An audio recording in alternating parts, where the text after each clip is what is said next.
Bonjour à tous, j'espère que vous allez bien. On se retrouve pour une nouvelle interview aujourd'hui, toujours sur le thème du Dharma, les vieux Dharma. Aujourd'hui, j'ai le plaisir d'interviewer Charlène Geffroy, que je me réjouis vraiment d'interviewer, puisque je l'ai découvert à travers le conte des déviations et son parcours m'a scotché, tellement il était proche du mien. Et donc, ben voilà, je suis ravie de pouvoir aller un petit peu plus loin dans cette découverte de cette belle personne. On va parler d'Arma et on va utiliser son parcours de vie pour illustrer justement ce que cette expression signifie. Super, je vois qu'elle se connecte. Coucou Charlène.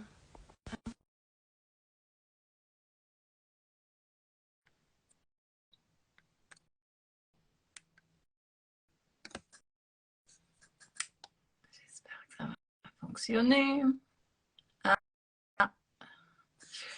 j'ai un message Charlène comme quoi...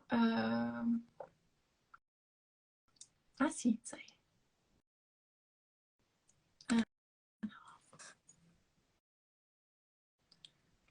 Bonjour, bonjour tout le monde. Si vous nous rejoignez en live, Charlène, c'est en train de loader. Je ne sais pas comment est la connexion de ton côté. Alors, est-ce que c'est de mon côté?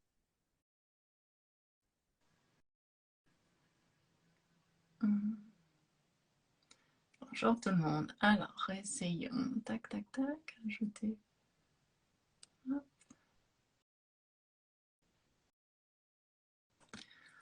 Bonjour. Ah, hey, ça marche. Hello. Ça Je y est. suis désolée, ça devait être de mon côté, hein. Écoute, moi je me voyais, mais tu ne m'entendais pas. Non, je te voyais pas, je t'entendais pas. Il n'y a pas de souci. C'est toujours un petit moment de solitude pour moi. Ça va marcher ou pas. Et puis, voilà, ça Pas de finit toujours souci. par marcher. Ouais. Bon, et ben, merci beaucoup d'être là aujourd'hui. Eh Tu bien, m'avais écoute, dit. je suis ravie. Ouais, Merci beaucoup pour ton ouais, invitation. avec plaisir, avec grand, grand plaisir. J'étais en train de faire une micro-introduction en t'attendant, en, Ok.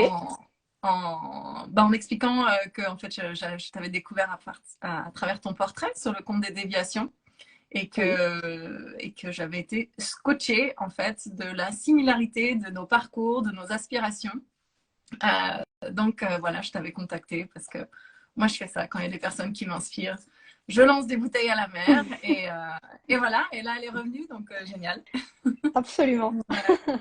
Bah non, écoute, je suis ravie de te parler de mon parcours et qu'on puisse échanger euh, pour les prochaines 30 minutes T'as ensemble. une trentaine de minutes? Ok, c'est bon à Ouais, savoir. je pense. Ouais, ok, ok.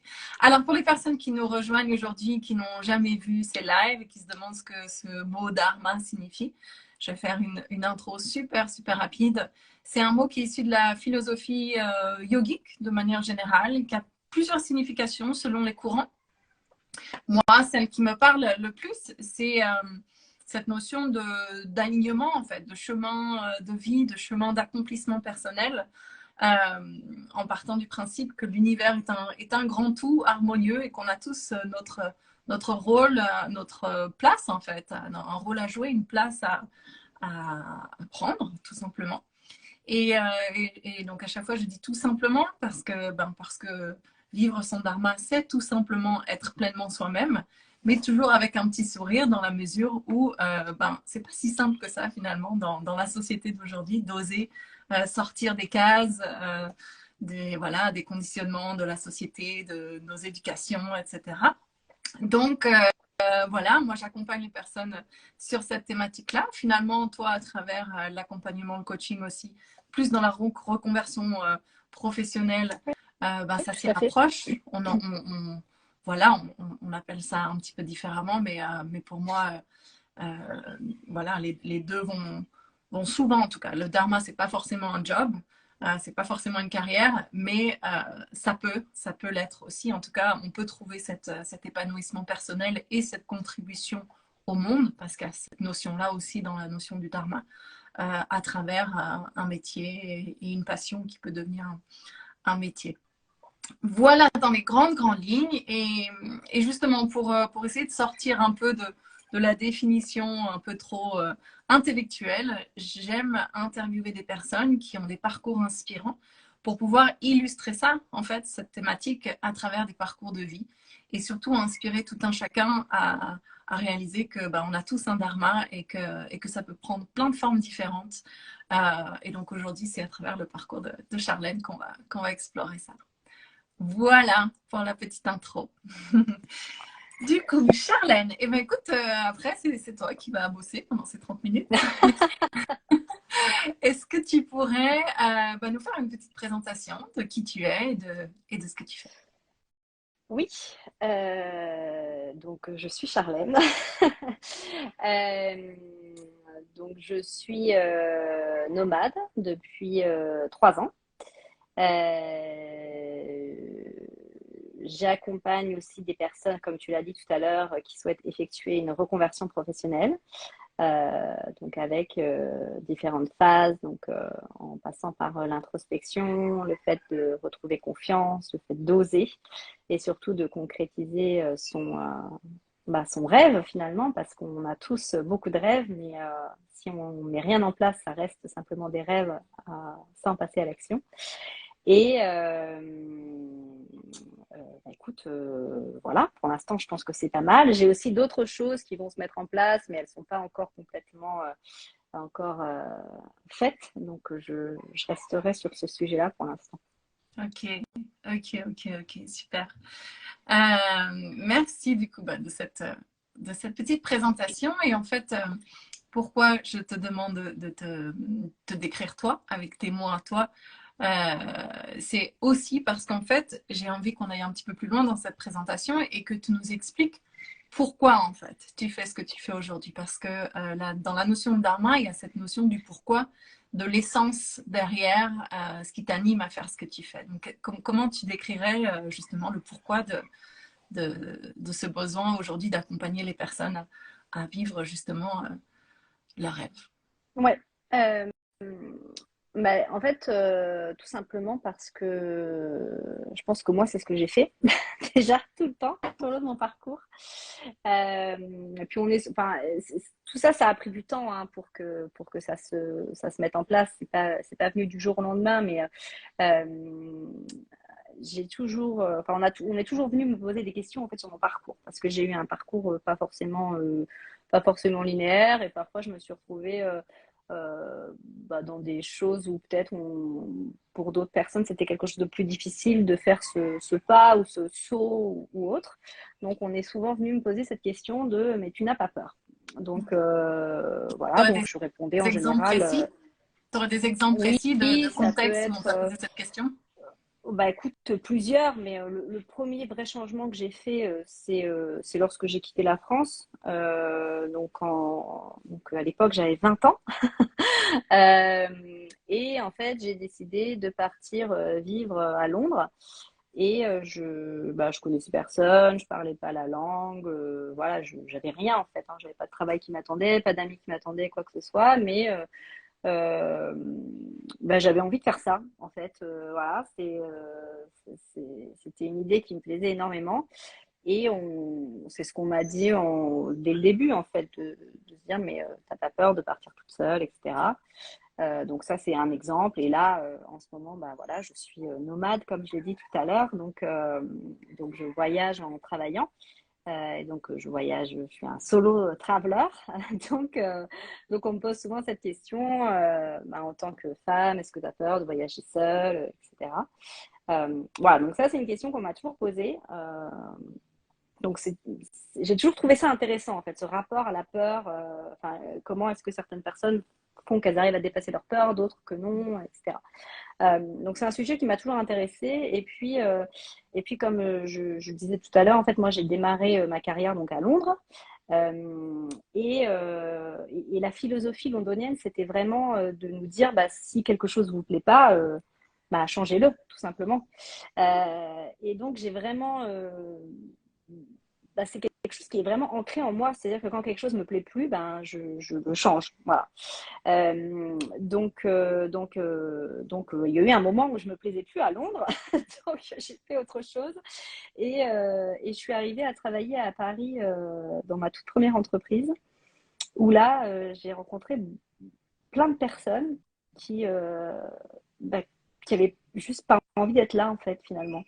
Donc c'était assez différent de la mentalité londonienne et ça m'a même frappée. Enfin, vraiment, c'était quelque chose d'assez perturbant pour moi parce que c'était même des personnes, enfin moi à l'époque j'avais 30 ans, donc c'était aussi des personnes qui pouvaient avoir 27, 28 ans. C'est pas forcément des personnes qui avaient 50 ou 55 ans et qui me disaient en fait qu'elles n'aimaient pas du tout leur job ou elles n'aimaient pas l'entreprise ou elles n'aimaient pas ce qu'elles faisaient. Enfin bon, tout ce genre de choses, et qui finalement restaient là. Voilà. Parce que soit elles ne savaient pas forcément vers quoi d'autre se diriger, ou il y avait cette notion de se dire je ne sais pas comment m'y prendre en fait pour faire autre chose. Et, euh, et pour moi, c'est quelque chose enfin, je le trouve super triste en fait, parce que malheureusement, on n'a pas une vie qui est extensible. C'est-à-dire que demain, tout peut s'arrêter. Tout peut d'ailleurs s'arrêter dans 1 heure. Et ce serait quand même dommage de se dire, en fait, j'ai passé mon temps à attendre quelque chose et j'ai jamais rien fait pour que ça se matérialise. Donc quand j'ai commencé à pouvoir mieux comprendre les comportements humains et à choisir un type d'accompagnement, ça a toujours été très clair pour moi que c'était sur ça que je voulais accompagner. Parce qu'on passe aussi énormément d'heures sur notre lieu de travail.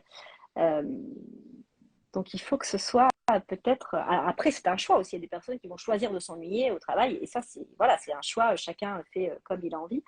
Mais si vous avez envie de changer les choses, je trouve que c'est très dommage d'avoir des personnes qui sont là et qui finalement aimeraient faire autre chose et qui n'osent pas. Voilà, donc j'ai vraiment eu envie de faire ce type d'accompagnement. C'était important pour moi. Mmh, mmh. Donc à la fois accompagner, comment dire, je vois un parallèle avec celle que tu étais et qui avait envie de plus que finalement ce que la vie te proposait dans Mmh. l'instant, et du coup d'oser partir à l'étranger alors que Ouais, ouais, tout à fait. Et pour moi, si tu veux, c'est pas. Enfin, je veux dire, quelque part, il n'y a rien de compliqué en fait. Enfin, euh, à partir du moment où on a l'envie, le comment, en fait, comment on va le faire, tout ça, ça reste de la logistique, ça reste du planning, etc. Et pour moi, c'est pas du tout cette partie-là, elle n'est pas. Enfin, ça n'a jamais été quelque chose de compliqué. Après, je comprends tout à fait que pour certaines personnes, ce ne soit pas forcément le cas, mais en tout cas, voilà, c'est là-dessus que j'ai voulu accompagner des gens, justement, pour avec une certaine méthode, leur montrer que c'était possible, en fait. En faisant un pas après l'autre, finalement, on se rend compte qu'on a fait un énorme pas, alors que si on laisse cette idée, contempler une idée, c'est très bien, mais malheureusement, il ne se passera jamais rien à contempler une idée. Donc voilà, donc ce que j'ai vraiment envie de faire, c'est ça, c'est finalement les accompagner à passer à l'action. ouais. Ouais, d'autant que toi, le passage à l'action, tu connais ça. Mm. Et comme je disais, on a des parcours très similaires. Et c'est vrai que moi aussi, j'ai vécu un temps à l'étranger, en pays anglophone aussi. Moi, c'était les États-Unis, mais avec cette même énergie, en fait, et Mhm. cette même dynamique qui, du coup, je pense, quand on l'a vécu, on prend un peu de recul sur la culture française. Je pense quand même il y a quelque chose de très français aussi, un peu j'allais dire se complaire, c'est peut-être pas ça, mais en tout cas se satisfaire un peu d'une case dans laquelle on nous a pensé poser et sans forcément voir qu'il y a d'autres possibilités en fait, tu vois. Ouais, je sais pas si c'est juste ça. Tu vois, enfin moi je fais des accompagnements en France et à l'étranger, du coup. Mm. Euh, et justement, c'est assez flagrant parce qu'en France, donc, lorsqu'on décide de faire une reconversion professionnelle, on a quand même beaucoup d'aides qui nous sont proposées. C'est-à-dire, Mm. déjà l'aide à la formation avec un CPF, par exemple, le fait de pouvoir faire un bilan de compétences qui soit payé par votre CPF, le fait d'avoir une aide à la création d'entreprise, par exemple, enfin, voilà, le fait de pouvoir aussi avoir une indemnité pendant que vous créez votre entreprise, etc. Donc il y a quand même énormément de choses qui sont pensées Oui, pour aider les personnes qui ont envie de sauter le pas. Et finalement, c'est les personnes qui ont le plus de mal à sauter le pas. Parce que quand j'accompagne des personnes qui vont être, par exemple, à Singapour, à Londres, au Canada, n'importe où, c'est des personnes qui sont aujourd'hui en poste et qui, si elles décident de changer, vont avoir zéro indemnité. C'est-à-dire que là, voilà, débrouillez-vous. Donc, soit vous avez mis de l'argent de côté au départ, ou soit, peu importe la manière dont vous êtes débrouillé, mais en tout cas, il n'y a pas forcément ce que je pourrais appeler un peu ce filet de sécurité qui nous est donné. Et en fait, finalement, ben, ce filet de sécurité, on a l'impression qu'il est plus embêtant qu'autre chose. Euh, Parce qu'en fait, du coup, les personnes qui ne l'ont pas vont se dire, bah, en fait, bon, bah voilà, je ne l'ai pas, donc il va vraiment falloir que j'essaye de trouver un moyen que ça fonctionne. Euh, et, et je ne sais pas, quelque part, euh,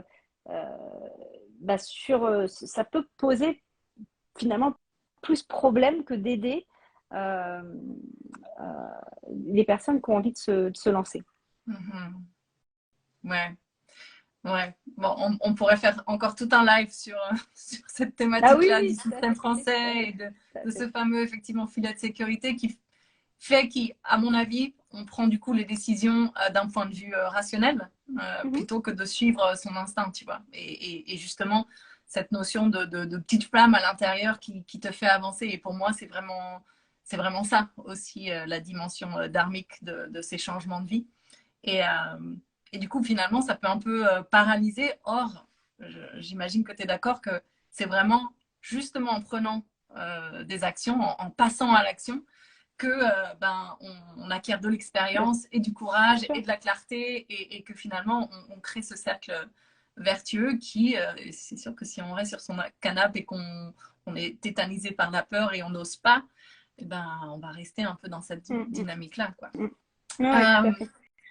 pour revenir du coup à ton partage, à ton parcours, pardon, j'aime bien dans cette conversation sur le dharma parler du fait que vivre son dharma, donc suivre ses élans du cœur et voilà, oser comme toi aller travailler à l'autre bout du monde en suivant son inspiration pour changer de pays, de destination comme ça.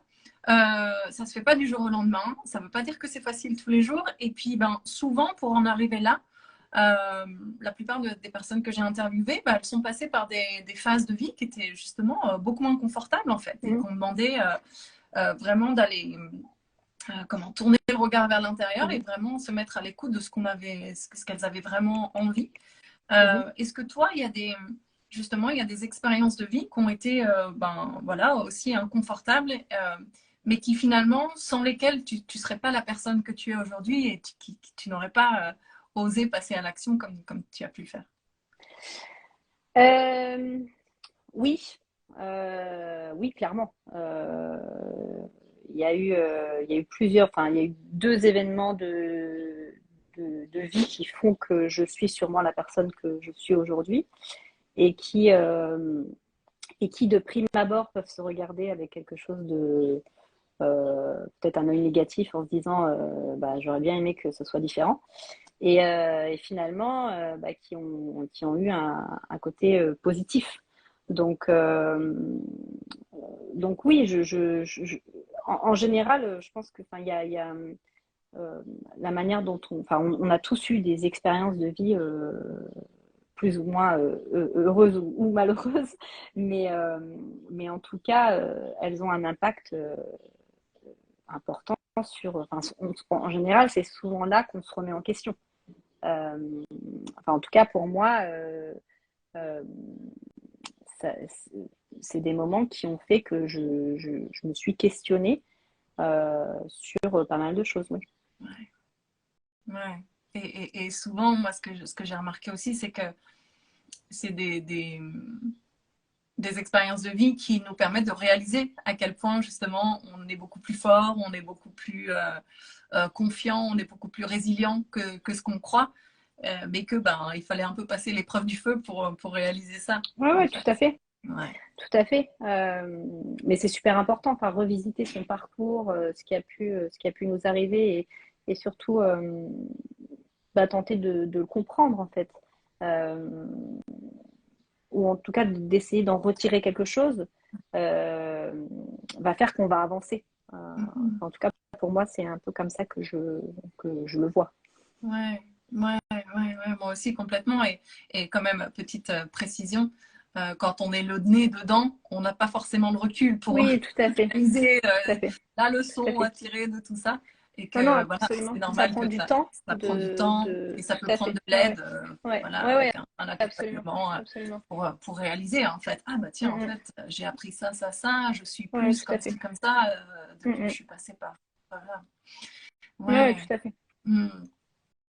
Euh, Ensuite, la thématique que j'aime bien aborder par rapport au dharma et le fait que oui, c'est pas toujours facile et que ouais, ces périodes de remise en question, moi j'en ai eu beaucoup dans ma vie et c'est clairement inconfortable. Et je fais exprès d'utiliser le mot confortable plutôt que négatif parce que justement pour moi, Mm. je pars du principe que tout n'est qu'opportunité d'apprendre et réaliser. Donc j'aime bien faire attention aux mots que j'emploie. Ouais. Mais justement, une fois que on a passé ces challenges, ces épreuves de vie qui finalement ne sont aussi que des tremplins pour nous réaligner progressivement à ce qui résonne, ce qui nous fait vibrer, ce qui nous donne envie d'aller de l'avant. Pardon. Je me souviens notamment dans ton interview où tu disais qu'une des premières pensées qui te faisait le matin, c'est ah, je suis fatiguée et ah, comment je pourrais faire pour ne pas rentrer dans ma vie du moment en fait. Mhm. Ouais, Et, ouais, et, tout à fait, que, ouais. et que cette notion de dharma, en fait, c'est au contraire se réaligner de plus en plus à ce qui est vraiment profondément nous et ce qui nous fait vibrer et du coup gagner en énergie et en entrain et en enthousiasme en fait par rapport à la vie qu'on se crée au quotidien. Et ce que j'ai remarqué, c'est que ça demande un certain travail, ça demande de lâcher des couches, comme j'ai dit, de conditionnement, d'a priori, parfois même de personnes de notre entourage. Euh, mais il y a aussi du coup comme une synergie qui commence à s'opérer avec la vie et des synchronicités justement qui opèrent, des rencontres fortuites, mais en fait qui se révèlent être vraiment incroyables, des opportunités qui viennent à nous. Est-ce que toi aussi tu as expérimenté ça? Est-ce que tu aurais quelques-unes de ces synchronicités à partager? Euh, oui, alors, enfin, moi, je pense toujours qu'il faut faire un pas. Donc, peu importe, peu importe le pas. Ouais. Euh, Parce qu'en fait, sinon, il se passe rien. Donc, et ça, c'est le danger de justement de rester bah, comme ça dans cette zone un peu de nonchalance pendant des mois, voire des années. Pour toute une Donc, c'est vie. important de prendre. Oui, oui, tout à fait, absolument. Donc c'est vraiment important de prendre un pas et puis de voir où est-ce que ça peut nous mener parce que la vie, je dirais, enfin, elle est pleine d'opportunités. Au quotidien, on a des opportunités. On a des opportunités auxquelles on va dire oui et auxquelles on va dire non.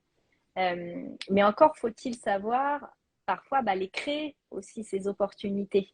Ouais. Euh, donc ça, c'est quelque chose qui est important. Et c'est pas grave en soi de se tromper. Enfin, ça, c'est quelque chose, euh, je veux dire, à part, bien sûr, l'idée, c'est pas de se dire, bon, bah, j'arrête complètement tout ce que je fais et puis je vais prendre un risque énorme et je vais voir ce qui se passe. Euh, mais de faire un pas dans la mauvaise direction et en fait après se dire bah, finalement c'était peut-être pas ça dont j'avais envie. Je pensais que c'était ça parce que dans ma tête ça avait l'air d'être super bien, mais finalement maintenant que j'essaie, je me dis qu'en fait c'est pas forcément ça. Bah c'est pas grave de faire un pas juste du coup sur le côté. Mais l'important c'est vraiment enfin, d'être en mouvement en fait finalement. Ouais. Euh, Parce que sinon sans ce mouvement, il- oui il peut ne rien se passer pendant des années. Ouais. Euh, et après, c'est aussi un choix de vie, hein, attention. Tout le monde n'a pas envie de faire ça parce que c'est aussi ce que j'aime bien dire, hein, finalement, c'est qu'on ouvre un peu la boîte de Pandore. Donc parfois, de l'ouvrir, cette boîte, ça peut On ne faire sait pas ce qu'on va peur. trouver. Exactement, tout à fait. Mais pourtant, ce qu'on va trouver, par contre, c'est nous, finalement, nous-mêmes. Euh, mais si on ne s'est jamais posé ce type de questions, ça peut un peu remuer et faire tanguer le bateau un peu des deux côtés. Euh, donc effectivement, beaucoup, beaucoup, hein, et je pense qu'on est tous un peu pareil, c'est-à-dire on va éviter certaines questions, on va éviter certaines pensées, euh, parce que c'est des pensées qui vont être dérangeantes, ou alors ça veut dire qu'il va falloir qu'on change les choses. Et changer les choses, ça veut dire peut-être trouver une zone un peu chaotique pendant un certain moment. Donc voilà, donc est-ce qu'on a envie de vivre cette zone chaotique ou est-ce qu'on a envie finalement de se dire tant pis, je reste dans le calme plat et je ferai jamais ce que j'ai voulu. Mais ça, c'est un choix qui ne peut pas être. Enfin, je veux dire, personne ne peut prendre la décision à la place de la personne qui vit ça. Mais en Ouais. tout cas, ce qui est sûr, c'est que penser qu'un changement va se faire de manière douce, sans problème, sans obstacle, etc. Ça, c'est une utopie. Euh, Bien d'accord. voilà, il y a une très belle phrase qui est dite, dont je me souviens plus maintenant qui a dit cette phrase, mais elle n'est pas de moi, mais qui dit que tout changement est précédé par le chaos. Et j'en suis je suis complètement d'accord avec ça. Euh, c'est tout à fait normal. Et c'est vrai que on nous a un peu vendu, je dirais, particulièrement avec la reconversion. On a beaucoup vendu la reconversion comme quelque chose de facile, comme l'entrepreneuriat, quelque chose de facile, etc. C'est des très belles histoires, hein, qu'on a pu mettre en avant, de personnes qui, euh, bah, qui ont fait un changement de vie. Mais malheureusement, pour les réseaux, on a tous une attention qui n'est pas extensible. Donc, il faut qu'on raconte les choses qui sont les plus intéressantes. Donc, on nous dit souvent, non, non, raconte pas ça, il faut que tu sautes à autre chose, etc. Donc, on essaie de faire le plus court possible. Mais en faisant le plus court possible, on oublie plein d'étapes. Enfin, c'est pas qu'on les Ouais, oublie, mais en tout une cas, partie on de ne la les vérité. partage pas. Hmm. Voilà. Et pourtant, ces étapes-là, elles sont hyper importantes. Ouais. Les moments où, en général, c'est moins bien. Les moments où on va se dire, bon, est-ce que finalement j'ai pris la bonne décision? Est-ce que je suis capable? Est-ce que c'est fait pour moi? Il y a plein de doutes constants. Et puis voilà, puis on n'a pas aussi forcément envie de partager ces moments-là. Je pense que c'est aussi des moments qui peuvent être un peu privés. Voilà, c'est moins facile de partager ces moments de doute que ces moments de grande joie ou de succès. Mais en tout cas, ils sont bien réels Ouais. et il faut surtout pas penser qu'il n'y en a pas. Ouais. Donc ça c'est extrêmement important. Ouais, merci d'évoquer ça parce que ça vient faire écho à deux choses pour moi. La première, c'est que justement, si vivre son dharma, c'est être pleinement soi, c'est aussi être pleinement authentique. Et effectivement, la vie reste la vie, même quand on vit son dharma, avec ses hauts et ses bas, avec ses apprentissages, comme je l'ai dit. Et effectivement, encore plus quand on est entrepreneur et tout le lot de questions et de doutes et de travail que ça demande. Et c'est pour ça que c'est super intéressant à revenir à une des premières questions que je t'ai posées, qui est pourquoi tu fais ce que tu fais en fait. Et à partir du moment où on est vraiment connecté à cette petite flamme qui nous, tu vois, il y a tout mon corps quoi, qui comprend ce que je veux dire quand je dis ça. Et ben c'est ça qui va nous aider justement à continuer d'avancer, même dans les moments durs, même dans les moments où on a envie juste d'aller se cacher dans un coin. Et moi, la première, en tant qu'entrepreneur du bien-être, où parfois je mets des choses en place et ça marche pas comme je voudrais. Et tu sais, ce syndrome de l'imposteur, en fait, il peut être encore présent, peut-être chez toi aussi, tu vois. C'est pas parce qu'on est coach qu'on a tout résolu dans notre vie et qu'on n'a Oui, plus oui, bien sûr. ces creux de vague. Donc, merci de le mettre sur le devant de la scène parce que c'est pas forcément effectivement quelque chose dont on parle souvent. Je vois qu'on est déjà à 11h30. Tu as encore quelques minutes ou Tu es... Oui, oui, vas-y, vas-y, Ouais, vas-y. Non, allez. non, vas-y. Quand même, pour terminer sur une note high note, quand même, j'imagine que quand bah, t'en as partagé quand tu as, dans ton interview des déviations, quand tu racontes ton départ à Londres, et finalement, comme quoi, en partant avec rien, sans parler la langue, bah, tu as fini par accéder à ce rêve que tu avais de travailler à la City, si Mhm. je ne me trompe pas. Mhm. Euh, Est-ce que quand tu as décidé aussi de te lancer donc, dans le coaching et de partir, il me semble que là, tu es à Bali en ce moment ou tu as changé? Non, là, je suis aux Philippines. Aux Philippines, ok. Est-ce que, en tout cas, voilà, de partir dans ces contrées un peu exotiques et qui en font rêver plus d'un, tu aurais quand même, bah, je sais pas, une petite anecdote de choses que tu n'avais pas forcément prévues, mais qui s'est passée et qui était encore plus incroyable que justement si tu l'avais toi prévu avec ta tête, ou pas, hein, ou pas. Ah non, mais moi, c'était pas du tout prévu. C'est-à-dire que quand je suis partie pour être digital nomade, je suis partie pour 3 mois. Donc, je suis partie 3 mois dans une station de ski parce que, voilà, parce que j'aime bien skier. Et quand j'allais au sport d'hiver, je me disais tout le temps, mais quel dommage de ne pas pouvoir rester plus longtemps.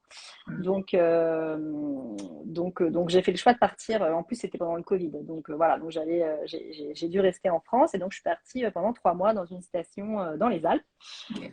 Et donc, c'était ça, mon digital nomadisme du Début. départ. Hmm. Et j'avais pas du tout prévu tout ça. Non, mais comme quand je suis partie à Londres, enfin, je veux dire, quand je suis partie à Londres, c'était 6 mois. Je devais aller 6 mois pour apprendre la langue. Et c'était tout. Et je devais aller, je me suis dit, bah, je vais travailler dans un café et voilà, je vais passer 6 mois à Londres et quand je vais revenir, je vais démarrer mon master. Et finalement, bah, tout ça n'a jamais eu C'est lieu 10 puisque ans. voilà, je suis restée 10 ans et j'ai finalement fait mon master à Londres et voilà. Donc, et là, pareil avec le digital nomadisme, en fait, j'ai pas, je suis pas, en fait, je fais des plans, mais je suis quelqu'un qui saisit beaucoup les opportunités. Je Mhm. suis un peu une opportuniste, hein, Ouais. voilà. Donc, quand quelque chose me plaît, ben, pour moi, il n'y a pas de raison d'arrêter. Si je peux continuer dans cette direction, pourquoi est-ce que j'arrêterais? Mhm. Et, quand quelque chose me plaît plus, ben, justement, je me dis, bon, bah là, en fait, non, ça me plaît plus, donc il est temps que je commence à penser à autre chose. Et du coup, je décide de faire autre chose. Mais je fais pas trop de plans de me dire, bon, bah, je vais être digital nomade pendant 3 ans, après je ferai ça, après je ferai ça. C'est plus vraiment en fonction de mes envies. Ouais. Mais Et c'est de ça dont il justement, s'agit. Des ouais, tout à fait. synchronicités, des opportunités Ouais, que tu ouais, tout à saisis fait. parce qu'elles se présentent à toi. Et Tout à c'est, fait. tu vois, Tout à c'était fait. exactement de Mm. ça dont je Oui, parlais. oui, Pour moi, la complètement. synchronicité, tu la Et prévois pas. Elle se présente à complètement. toi. Complètement. Et justement, tu vois, enfin, je pense que c'est la même chose, que ce soit professionnel ou personnel. Pour moi, tout est toujours en mouvement, c'est-à-dire qu'on ne reste pas les mêmes. Mhm. Et que quelque chose qui nous a plu pendant 3 ans, ben, il peut se faire que 3 ans plus tard, finalement, c'est plus trop aligné avec ce qu'on a envie de faire, et finalement, on a envie de Ouais, faire autre chose. ouais. Et bien justement, prenons l'opportunité pour définir ce qu'on a envie de faire maintenant et de changer et de faire autre chose. Je pense que l'adaptation, pour moi, c'est quelque chose d'hyper puissant, en fait. Et les personnes qui vont savoir s'adapter dans tout environnement, etc., c'est une compétence incroyable à avoir. Parce que ça te permet d'être beaucoup plus libre, d'avoir beaucoup plus confiance en toi et en te disant, bah, peu importe ce qui va se passer, je vais rebondir en fait. Et à partir du moment où tu sais ça, bah, finalement, prendre un risque devient. Euh, bah, Moins tu inquiétant. te dis oui, je prends un risque, mais finalement, oui, voilà, exactement, c'est que c'est pas la fin du monde en Ouais. fait. C'est que si les choses vont pas complètement comme j'en ai envie, ce sera pas la fin du monde. Il y a une autre opportunité qui va arriver et je vais rebondir sur autre chose. Mhm. Et je pense qu'une fois que ça s'est intégré, ce mode de fonctionnement, ben c'est plus simple en fait de faire un changement qui soit personnel ou professionnel Mhm. hein, d'ailleurs. Hein. Ça peut vraiment s'appliquer à tous les, euh, tous les cas de figure. Je pense que c'est ce Euh, que je répète le plus à mes filles. On s'adapte. hmm, On s'adapte ouais, tout le ouais, temps. tout à fait, tout à On fait. s'adapte. Il n'y a pas ce que tu voulais manger. On s'adapte. Tout à fait. Non, mais ça, c'est super important et surtout, ben, peut-être qu'il y a des personnes qui veulent devenir entrepreneurs. Je pense que l'entrepreneuriat, c'est 95% de l'adaptation. Donc voilà, donc il faut composer avec tout, avec le marché, avec les concurrents, avec ce que vous voulez. Donc s'adapter, c'est essentiel. Et ça n'a jamais été plus important qu'aujourd'hui, je pense. Ouais, ouais, merci pour tout ça. Et d'ailleurs, bah, pour commencer à terminer un peu cette conversation, tu as déjà donné pas mal de clés et de pistes, mais j'aime bien terminer par justement un conseil que tu aurais à donner aux personnes qui nous écoutent en live ou en replay. Hein, évidemment, je mettrai le live en replay après. Ben voilà, il y a un conseil pour vivre son dharma, ce chemin d'alignement dans l'entrepreneuriat ou pas, qui toi peut-être t'a servi ou que tu donnes souvent aux personnes que tu accompagnes. Moi, c'est faire le premier pas. Toujours.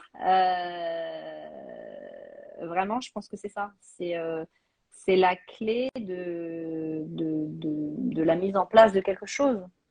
Euh, donc, pour moi, c'est vraiment ça. En fait, c'est soit d'accepter la situation telle qu'on la voit. Donc, si elle est négative pour nous, mais en tout cas, on l'accepte. Donc, on accepte qu'elle reste comme ça. Ou on n'accepte pas. Et dans ces cas-là, on essaye de faire des pas pour en sortir de cette situation. Euh, mais, euh, mais en tout cas, pour moi, sans action, il ne peut pas se passer quelque chose. En fait, c'est impossible. Et ça n'a pas forcément besoin d'être quelque chose de hyper, de très fort dès le départ. Voilà, ça peut être, je sais pas si c'est une histoire de changer de poste, ça peut être commencer à aller parler avec des personnes qui font déjà ce poste-là ou autre. Ça n'engage absolument à rien. Rien va se passer suite à ça, mais ça permet déjà d'avoir une idée de ce que pourrait être le futur pour cette personne. Donc pour moi, c'est vraiment ça. C'est, je dirais, passer à l'action et rien n'est figé. Enfin, je veux dire, on peut toujours changer quelque chose. Ouais, ouais, merci. C'est vraiment pour moi la base du coaching, hein, le passage à l'action. Et justement, quand certaines actions, on croit qu'il n'y a que cette immense action qu'on peut faire, bah, le coach, il peut être là pour justement nous rappeler, non, mais en fait, on peut le casser, tu sais, en petits pas et le sommet de la montagne, finalement, bah, il se fait un pas après l'autre. Ah bah oui, mais il faut quand même faire ce premier pas, puis ce deuxième, puis ce troisième, parce que si on fait aucun pas, bah, c'est sûr qu'on n'atteindra jamais le sommet en question. Ah oui, soit le sommet pour chacun. Certainement, mais c'est surtout, je pense, ça rassure aussi, parce qu'une fois que tu as fait un premier pas et que tu t'es dit, bah, finalement, c'était pas si dur ce premier pas, je peux pouvoir en faire un deuxième, et puis un troisième, et puis un quatrième. Alors que oui, si tu restes avec ton idée de te dire, bah non, tout est trop compliqué, ça va rester trop compliqué. C'est ça. La confiance donc et le courage viennent de la mise en action. Tout à fait, tout à fait. Absolument. Donc, on me parle souvent de confiance en soi, comment augmenter sa confiance en soi, etc. La confiance en soi, ça passe par l'action. Donc, malheureusement, il n'y a pas de recette miracle. Et pour toutes les personnes qui ont augmenté leur confiance en eux, ça passe par ça passe par... Ils ont sauté à l'eau. Exactement. Comme franchir ses peurs, il faut regarder ses peurs en face et aller les franchir. Mais il n'y a pas de miracle, malheureusement. Même moi, je n'en fais pas. Et non. Et surtout, même un coach, il peut pas faire les choses à la place du coaché. Donc, c'est vraiment au coaché de se mettre en action et dans le mouvement et d'apprendre par l'expérience. Absolument. Génial. Absolument. Super. Bah, écoute, c'était un joli mot de la fin. Est-ce que tu veux juste terminer avec ton actualité? Tu as dit que tu avais des choses qui n'étaient pas encore tout à fait... Mais voilà, où est-ce qu'on peut te retrouver? Alors, je les évoquerai pas là parce que en plus, c'est pas forcément lié avec ce que je fais aujourd'hui. Mais non, écoute, j'accompagne donc des personnes qui souhaitent changer de vie professionnelle, particulièrement, sachant que parfois le professionnel est aussi lié avec le personnel. Mais voilà, donc pour faire ça, je réalise des bilans de compétences et du coaching. Et parfois certains ateliers avec différents organismes. Super. Bon, eh ben, écoute, merci encore de ton temps. Je t'en prie, avec plaisir. Avec Et puis, plaisir. ben, belle continuation. Moi, je Merci voyage à par toi. procuration. En ce moment, je suis en France. Du coup, j'adore voyager à travers les beaux paysages des uns des autres à l'étranger. Donc, continue, s'il te plaît. Moi, personnellement, ça me fait beaucoup de bien. Je mettrai quelques paysages. C'est Ouais, promis. s'il te plaît, s'il te plaît. Super. Eh ben, écoute, belle fin de journée et Merci encore à toi. merci. Merci à ceux qui Merci, à nous ont suivis en bientôt. live. Et puis, n'hésitez pas si vous avez des questions. Ou moi, on peut me contacter directement sans problème. Charlène, toi aussi, c'est OK Oui, pour toi? oui, Ouais. bien sûr, Eh ben absolument, voilà. absolument. Bonne Merci journée, à beaucoup. bientôt. Merci. Merci, au revoir.